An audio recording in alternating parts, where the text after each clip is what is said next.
Good evening. I am Interim Dean Denise Sheehan, and on behalf of President Todd Diacon, Senior Vice President and Provost Melody Tankersley, and the entire Kent State University community, welcome to the College of Nursing's 2020 Fall Convocation Ceremony. It is a pleasure to celebrate the achievements of the Bachelor of Science in Nursing graduates. Usually, we are all gathered in the Kent Student Center ballroom with our graduates, family, friends, and significant others. We will all miss the opportunity tonight, but because the convocation and pinning ceremony holds such great significance to becoming a nurse, the College of Nursing wanted to be sure this tradition was continued. It is my honor to welcome you all here to watch the 2020 Fall Virtual Convocation and Pinning Service. Kent State University College of Nursing is proud to be one of the largest and most comprehensive nursing programs in the nation. Program-wide, the College of Nursing has graduated 483 students in our BSN programs at the Kent and regional campuses over the last year. This fall, our College of Nursing will be graduating 97 students. These graduates are joining our over 13,800 alumni. With these large numbers of graduates from our baccalaureate program alone, we are clearly doing our part by educating and preparing tomorrow's professional nurses. Our world, nation, and communities need you now more than ever. This evening's program will include remarks by Associate Dean Tracy Motter. Assistant Dean Curtis Good will read the names of the graduating students, and Ann James will lead you through the class pledge. Finally, your photos have been compiled as a celebratory video for you to enjoy.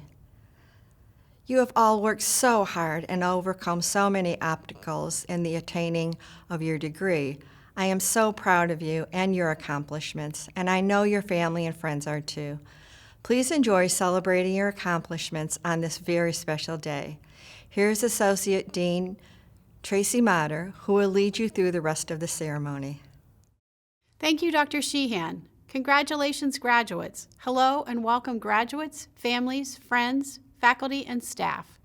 This is certainly a unique time in our healthcare for you to begin your new career as a nurse. Not only do the hospitals need your expertise and skill set, but literally the whole country and the world. Now I would like to introduce tonight's keynote speaker. Dr. Nancy Albert is the Associate Chief Nursing Officer, Office of Nursing Research and Innovation, Nursing Institute, Cleveland Clinic Health System, and Clinical Nurse Specialist, Kaufman Center for Heart Failure and Vascular Institute, Cleveland Clinic Main Campus.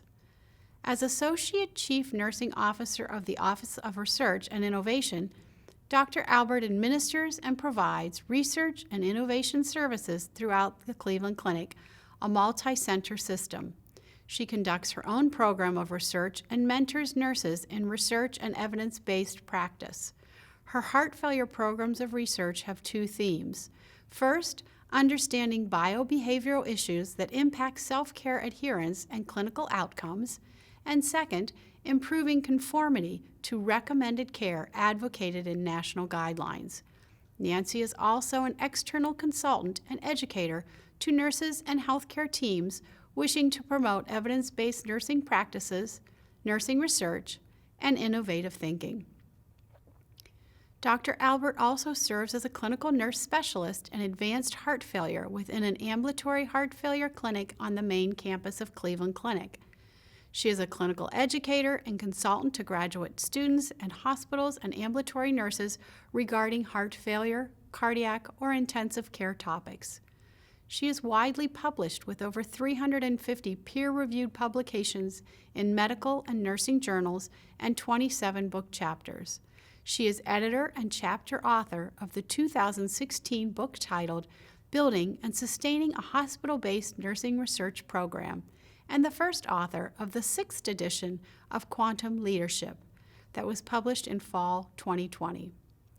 Dr. Albert presents regionally, nationally, and internationally, and is actively involved on steering committees, work groups, and task forces of many healthcare organizations that are focused on improving quality of care and clinical outcomes of patients with heart failure or cardiovascular diseases.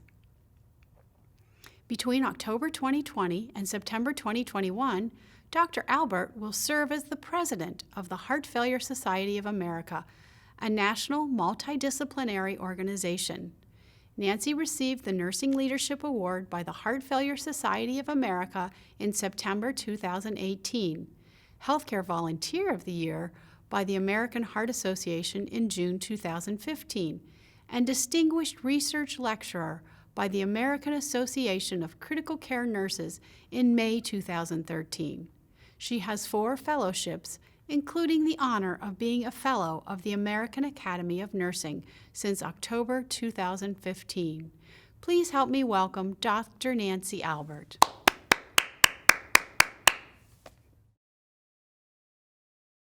Dear Kent State University College of Nursing graduating students, distinguished guests, members of the faculty, and family and friends. I'm here today virtually due to the pandemic and the environment we live in.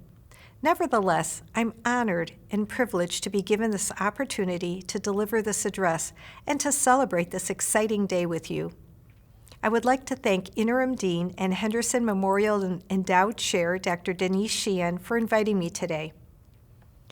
Once upon a time, I was a student at Kent State University.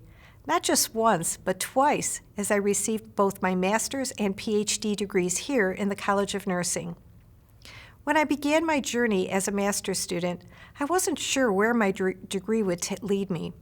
I just knew that I had a thirst for new knowledge and that doors would open.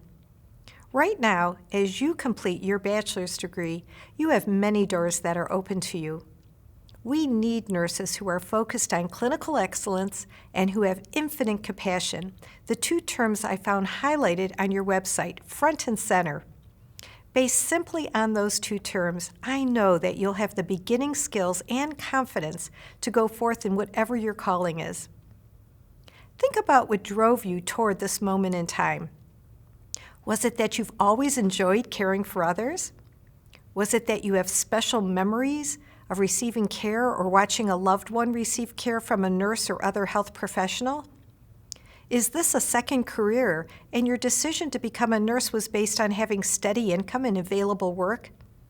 Or did you have a high school, college, or work counselor convince you that this could be your calling? No matter what brought you into the program and led you to this moment, I'd like you to consider the following. First, no matter if you're caring for the smallest infant who's emerging into the world or for an adult who is struggling to survive an acute or chronic condition, no matter if the occasion is joyous or full of sorrow, no matter if the person or the family members have a twinkle in their eye or tears of sadness, we are here to provide the best care possible, to provide support and reassurance, and to listen and communicate without bias. Ultimately, as nurses, we touch the lives of the people we serve, and we must keep in mind that we each influence the perceptions people have about nurses as a profession and healthcare in general. More importantly, we influence every person we greet and care for in our roles as nurses. As nurses, you will know what it is to be human and humane. In my first job as a registered nurse, I was hired into a 12-bed medical surgical intensive care unit that also had 6 step-down beds and 3 dialysis beds at Huron Road Hospital in East Cleveland, Ohio. If you're like me, you'll have your top 10 bad days or shifts, and also your best days or shifts. We tend to forget the best days, but oh, how we remember the days where you just wanted to go home, put up your feet, go to sleep, or simply not talk to anyone. During the tough times, I've always tried to remember that every patient whose room I enter does not know if I'm having a great day or a tough day. They don't know if I was laughing for the last 30 minutes as a patient riddled me with funny stories, or if I had to give bad news to a patient and the patient's family members, or cry with them as they absorbed a change in prognosis. And when you enter a patient's room, the patient doesn't need to know your other experiences of the day. We need to remember that when we step into people's lives, it's up to us to be in the moment and make a difference. You, the graduates of Kent State University Class of 2020, will make a difference. Some patients will think you're the best. Some may ask you to leave the room, or they may curse you. We must remember that when people are sick, we may not be seeing them at their best. Imagine this scenario. Just yesterday, a father of 3 grown children has his children over for a family dinner and movie night. They laugh a lot, they share popcorn, drink some wine, and they purposely set aside their cell phones so that they're fully engaged with each other. The very next day, that same father is diagnosed with a non-curable aggressive condition and whisked to a hospital for immediate treatment. Once there, he's asked to remove all of his clothes and his jewelry, his wallet. He's asked to put on a gown without a backside, and he's placed in a single hospital bed with an uncomfortable mattress and side rails. Later, that same family man was asked not to get out of bed without calling the nurse and was given a urinal and a bedpan to use if needed. The man may be wondering, what happened to my perfectly good legs from one day to the next? In addition, the man is poked and prodded by every person who enters the room. So when you enter, his nurse, his guard is up and he fears what's next. It's up to you, his nurse, to understand that you're entering the room of a person who had a life, a history, possibly a worried family, and someone who may be worried about what will happen next. Being a nurse means that you will know what it is to be human and humane. As nurses, we must always be open to our clients or patients as people. We must see people based on their current context and not simply on them as a patient. As nurses, we must provide equitable care to all and do our best to help people achieve their health goals in life, no matter if they seem unrealistic to us. Because after all, it's not about us, it's about the person, the individual, and what they wish for and what they want as they move forward in life. As your mission at Kent State includes both clinical excellence and infinite compassion, I know you, the class of 2020, are ready to do both, provide clinical excellence and infinite compassion in your work. And remember to be amazed by people's capacity for love, courage, and endurance in the face of health crises. Second, being a nurse means that you will never be bored. There are so many opportunities available to you, whether you take on a clinician role, leadership, educator, quality improvement, case manager, research scientist, or other path, or you hop around and explore many paths.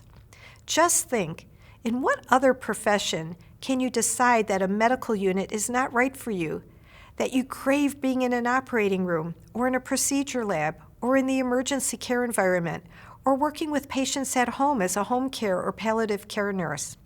And the sky is the limit. You should find your niche and jump in with both feet.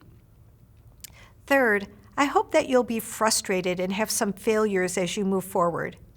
Now, you may wonder what I mean by that, so let me explain. Frustration breeds curiosity, and curiosity breeds innovation. Likewise, failures raise questions and bring change in new ways of doing things. Failures may lead to you to pick up a journal and get answers to why something did not go right. Failures may help you recognize that at your worksite, you are not following the highest level of evidence on a clinical practice or procedure. Nursing is our profession, and like any discipline, we must nurture our foundation, grow and change with the times, and push new ideas forward. We must be budding researchers and innovators. And if you're someone who thinks, what if I could? Or how might we be able to? I hope you're going to speak up. Do not be shy about sharing ideas and novel ways of working. Do not be shy about asking questions that could lead to a change in practice or a program of evaluation. Someone needs to do it. It might as well be you. And just remember that for every person who closes a door to your novel ideas or your plans to solve a problem, there are nurse leaders and colleagues who will listen and who will be opening the door to your thoughts. Search for them and share your stories about what can be. Fourth, being a nurse means that you'll be surrounded by challenges. In nursing, we have times of growth. For example, new medications, new policies, new environments of care, and new national policies that affect care delivery and also payment for our services. With COVID-19 came reimbursement for telemedicine and delivery of care within communities rather than having patients seek in-person health care. Challenges of today will be business as usual tomorrow. When challenges emerge, rather than ignore them, consider the angles and understand the ramifications and the rationale behind actions and reactions. Challenges become lessons learned if you pay attention to the details. Essentially, what goes around comes back around again. If you learn for the challenge that first time, you'll be better positioned when it emerges again.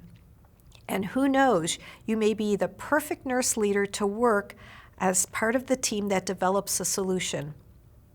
Finally, being a nurse means that you need to cry when you're sad, laugh when you can, and remember that you'll always be learning. Continuous learning does not necessarily mean going back to college for a graduate degree. I'm referring to learning on the job. Every nurse experience should be a growth experience. Take advantage of the many resources available to becoming a more knowledgeable nurse as you move forward in your career. Join one or more organizations, read journals, attend national meetings, and network with others, especially those outside of your organization or those you work in different disciplines with, to continue your path of professional growth. But today is not the day for continuous learning. Today is a day of celebration. Enjoy this day and remember that you earned it. Congratulations to you all. Thanks for all you will be and for all you will do in your future nursing career. Thank you, Dr. Albert, for your words of wisdom for our new graduates. I hope our graduates will always strive to be compassionate, not be afraid to speak up and share new ideas, learn from challenges, and participate in lifelong learning in their years of practice in patient care. You are an outstanding example of what our alumni accomplish as leaders in our field. Tonight, we recognize graduates from all of our programs. Please stand as I call out your program. 4-year BSN program, the 15-month accelerated BSN program, and the completion for degree for RNs, the RN to BSN program, about 18 to 22 months. These graduates have already earned a PIN as a licensed registered nurse, but today earns another PIN for the completion of their BSN. We also want to celebrate students who are members of the U.S. Armed Forces, Honors College, Sigma Theta Tau Delta Xi Chapter, Students for Professional Nursing, Diversity Nursing Association, and Student Nurses Association. To those of you with these designations, we applaud your extra effort, involvement, and accomplishments. Tonight's pinning ceremony is the culmination of the initial journey to the professional nursing education. It is a bridge from nursing's past to nursing's future. The nursing pin is a 1,000-year-old symbol of service dating back to the Maltese cross, which was adopted by the Crusaders and worn on their habits as a symbol of service. At this time, nursing pins are normally presented to newly graduated nurses by their faculty at a pinning ceremony or convocation as a symbolic welcome to the nursing profession by marking the successful passage of nursing student to the practice role. Nursing pins are worn proudly by RNs on their hospital uniforms, identifying the nursing school from which they graduated. If you ordered a pin, please keep this tradition in mind when you receive it at your home. All the best wishes and hopes for your future go with you as you begin your career. And now it is time to recognize our graduates.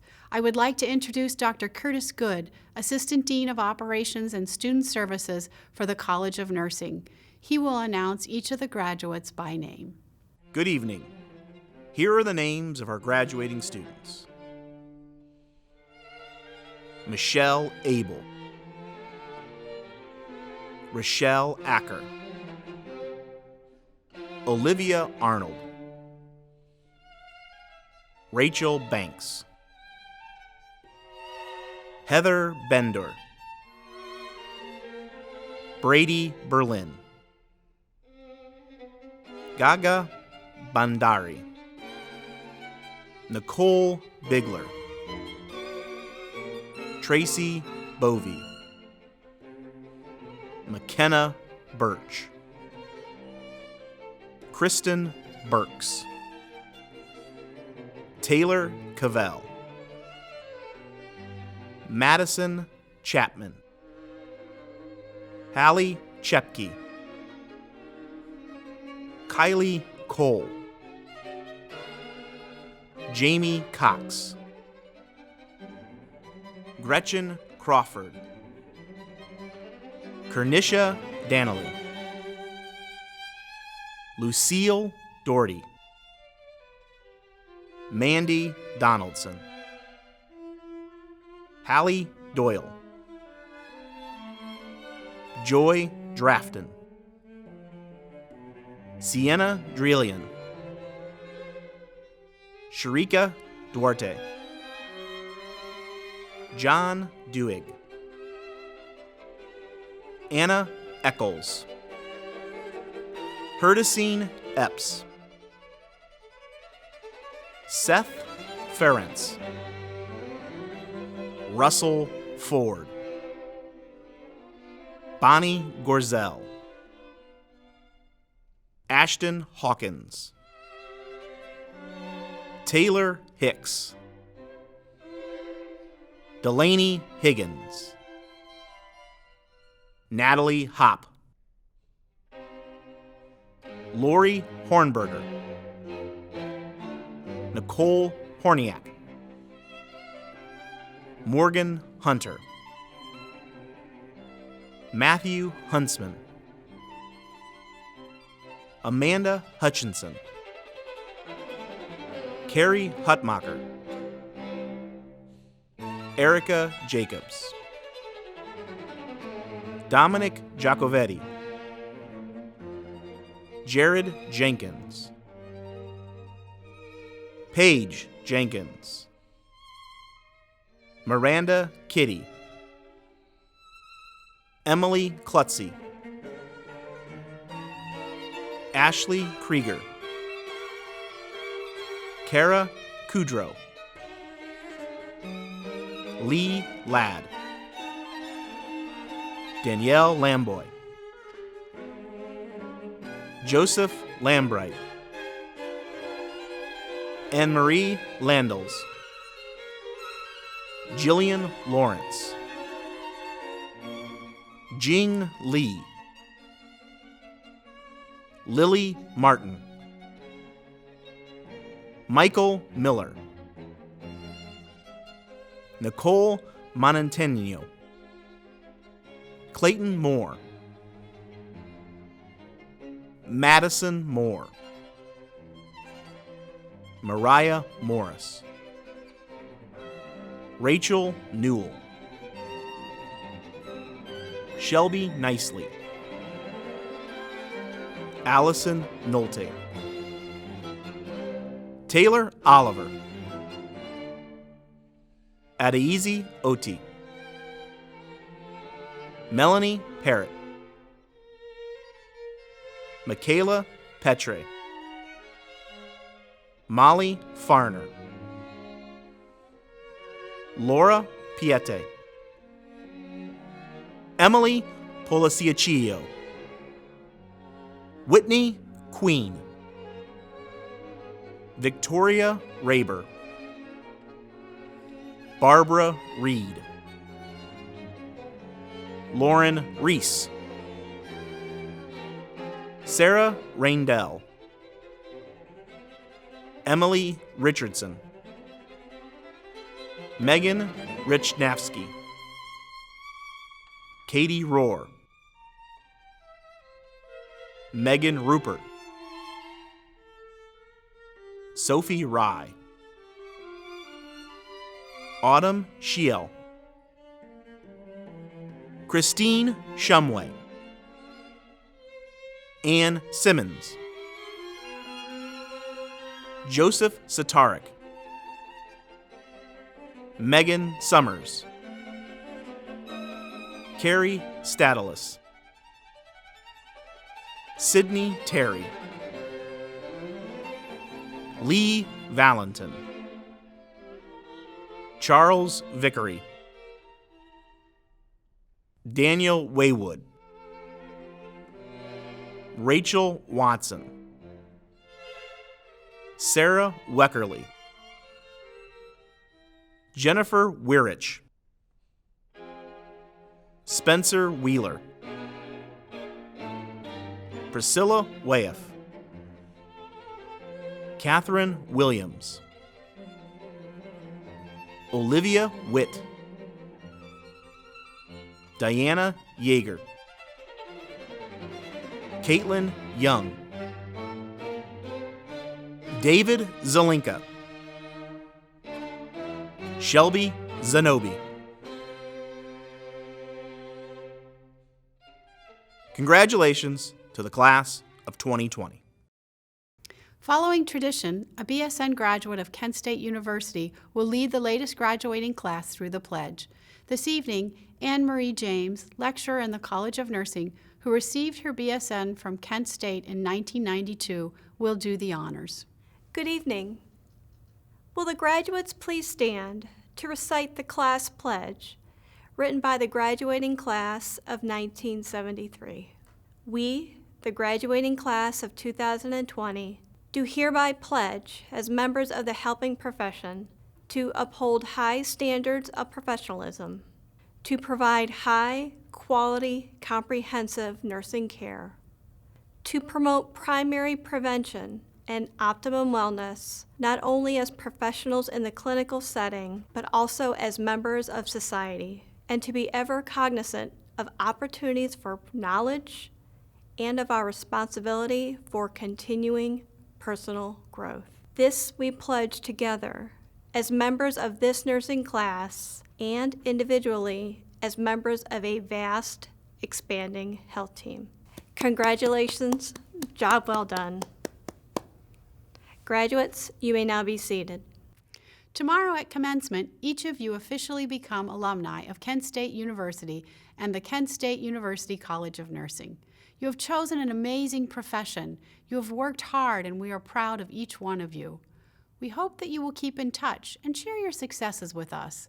And now, on behalf of the Kent State University College of Nursing, I am proud to present the graduating class of 2020.